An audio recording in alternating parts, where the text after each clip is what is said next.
December 2025।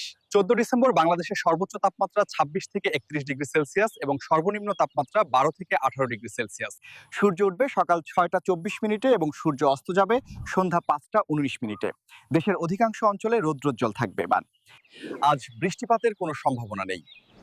দিনের বেলায় রোদ বেশ তীব্র হতে পারে, বিকেল ও সন্ধ্যায় তাপমাত্রা কিছুটা কম হবে। বাতাসের গতি প্রায় 7 থেকে 11 কিলোমিটার প্রতি ঘন্টায়। এখন আমি আপনাদেরকে বিভাগ ভিত্তিক তাপমাত্রাগুলো জানিয়ে দিব।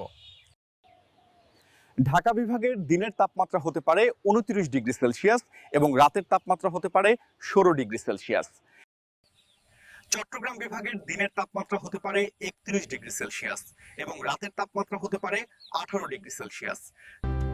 রাজশাহী বিভাগের দিনের তাপমাত্রা হতে পারে 24 ডিগ্রি সেলসিয়াস এবং রাতের তাপমাত্রা হতে পারে 14 ডিগ্রি সেলসিয়াস। খুলনা বিভাগের দিনের তাপমাত্রা হতে পারে 30 ডিগ্রি সেলসিয়াস এবং রাতের তাপমাত্রা হতে পারে 12 ডিগ্রি সেলসিয়াস।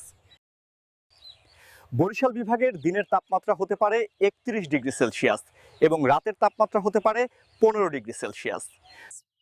সিলেট বিভাগের দিনের তাপমাত্রা হতে পারে 26 ডিগ্রি সেলসিয়াস এবং রাতের তাপমাত্রা হতে পারে 14 ডিগ্রি সেলসিয়াস।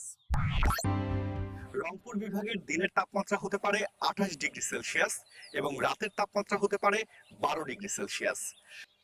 ময়মনসিংহ বিভাগের দিনের তাপমাত্রা হতে পারে 29 ডিগ্রি সেলসিয়াস এবং রাতের তাপমাত্রা হতে পারে 15 ডিগ্রি সেলসিয়াস।